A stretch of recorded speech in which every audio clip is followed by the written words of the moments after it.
Okay, okay, Lou. You have a computer repair business? Yes, I do. I operate my own computer repair and consulting business, Mobile Tech's Computer Services, located at www.weezatviruses.com. I specialize in malware removal and mitigation. Okay, now can you put that in a little more basic terminology for some people, as far as like malware and everything, basically like computer viruses or? Malware or computer viruses are computer programs that people sometimes acquire accidentally or more often than accidentally that tend to either spy on people's computers or attempt to get data from their computers like credit card data, passwords, as well as basically harm the computer in and of itself. These viruses can perform all manner of different things like being able to remote control your computer from a point in time over the internet, and other malicious activities that most computer programs are not designed to do. Okay. Now, how long have you been doing this? I mean, like, you have the business, but what's your experience? How long, your length of experience, for lack of a better term? I've been programming and repairing computers for roughly 25 years. Having been trained originally by IBM back in 1988. I've also worked for several ISPs over the course of my life, as well as several local area computer shops. Okay, now most people figure, okay, whether it's Windows or Mac or even Android, Windows Phone, whatever. Okay, I have antivirus and any spyware on my computer. That's enough. True or false? If you leave the spyware on your computer, you're leaving yourself open to risk because A, you've got a piece of malware on there that's trying to either discover everything about you to use against you, like your credit card data, or B, the malware will instead use your computer as a zombie host in order to infect other computers. Okay. Well, now, why would someone want to go to like a business that you have versus just, okay, and I'm guilty of it.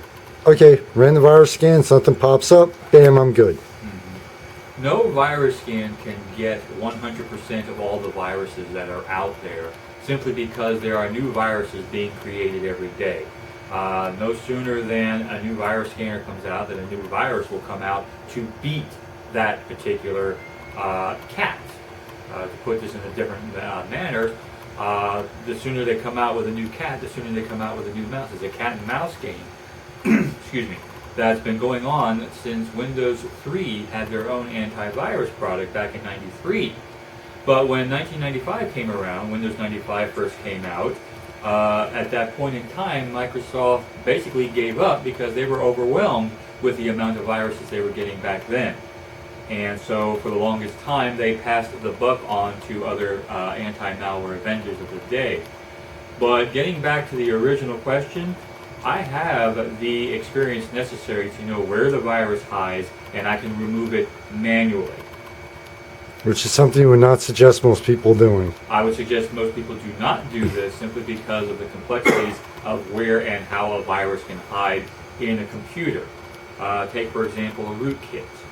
A rootkit is the most severe type of malware in that it hides behind the computer's eyes. A good example of that would be the character that Linda Blair played in the movie The Exorcist. At the end of the movie, when Linda Blair woke up from being possessed by the devil, she had no inkling or clue what happened to her during the entire time she was possessed by the devil. That's what a rootkit does to a computer. It operates behind the computer's eyes, making the computer think everything is okay, whereas behind the eyes of the computer, this malware is controlling all the other malware on the computer, this malware army. And this army is trying to get your credit card details, it's trying to get your username and passwords to all your social networking sites, to all your email accounts, and it's also spreading this malware to other machines where the user could, in theory, be held liable if, say for example, this computer while in zombie mode is attacking Department of Homeland Security or Fort Knox or trying to hack Any into given something bank else. on the face of the planet. Anything, yes.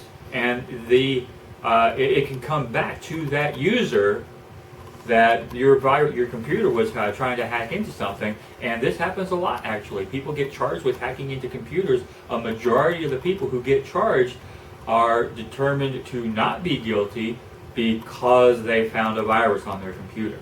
While the actual cyber criminals are walk somewhere away from lost it. in cyberspace. Get to walk away and say, okay, got that one. Well, let's try again here. Essentially, Exactly.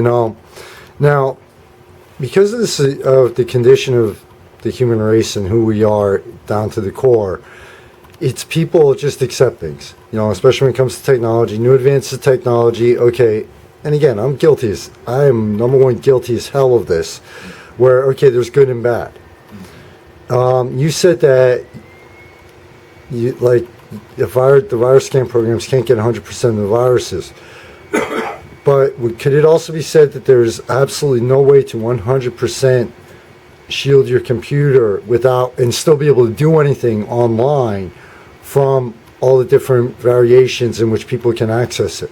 Realistically, no. The only way you can prevent yourself from getting a virus is to lock your computer up in a closet, never open the door, never connect it to the internet, and that's about the safest way.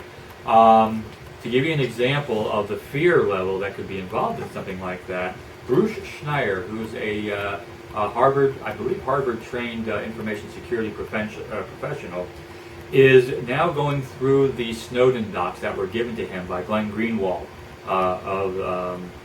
the guy who's been posting all the news about the Snowden revelations. And he uses it on what's called an air-gapped computer. He literally does take his computer with all this information on it from the NSA, and he has it on an air-gapped computer. Exactly like I described a moment ago, where he keeps it in a closet, it never connects to the internet, he only updates it through a flash drive that he downloads the files from another computer and then plugs it into this computer he has in a closet with all his NSA docs on it. Wow. So realistically, no, short of something like that, there's nothing the average user can do. The only thing the average user can do is to keep an eternal vigilance on what their computer is doing at all times. Regular virus scans are good. Updating your computer consistently is also good, because viruses depend on vulnerabilities built into the computer that are uncovered over time that enable the virus to latch on and establish a beachhead on your computer. Okay. So the only thing you can do to help prevent viruses is keep your computer updated and run at least 2 different types of malware scans on a regular basis, say once or twice a week. Okay. Now, with the different types of antivirus programs out there, long time ago in a galaxy far away, it used to be Norton and McAfee were the best. Okay. Obviously, some are better than others. Okay.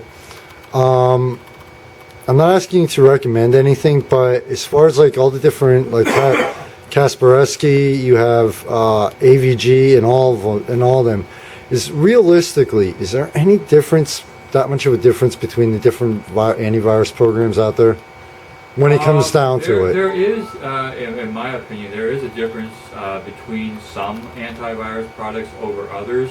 I'm rather fond of Eugene Kaspersky's antivirus engine, simply because he has a very good understanding of assembly and how these viruses are written. And the fact of the matter is, he used to work with the KGB, also says something in and of itself, but he's actually one of the good guys now.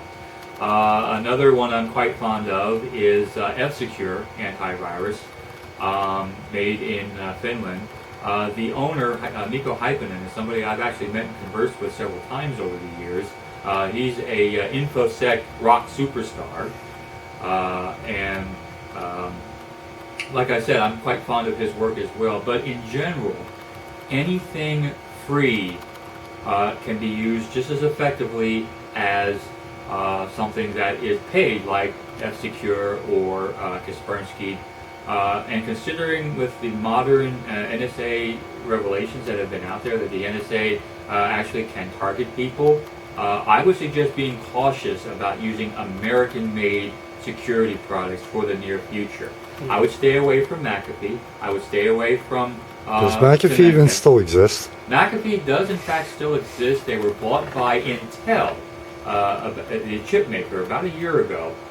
So they're in the process of being integrated into the next generations of Intel CPUs, which is not necessarily a bad thing, but as I said before, considering the recent NSA revelations on the NSA's malware capabilities, I would suggest staying with foreign-bred and free antivirus products for the near future until we know better, until we know otherwise.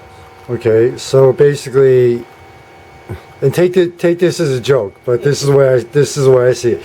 So basically, you have a choice whether you want the American government to access your information or a foreign government to access your information. Either way, they're still trying. That was just a pure joke. Well, it's a very accurate statement. Yeah, it's a known fact. You know, it's been a known fact that, I mean, especially China leading the world in it. You know, that okay, people are going to access your information no matter what. Now, well, there are other governments out there actively trying to get at your information, to get at your computer, to hack into your computer. But it's not just the NSA. You've got the Chinese, you've got the Israelis, you've got South Africans, you've got the Iranians. The Syrian Electronic Army, just yesterday it was announced, was able to hack into President Obama's email, President Obama's social media, President Obama's Twitter feed.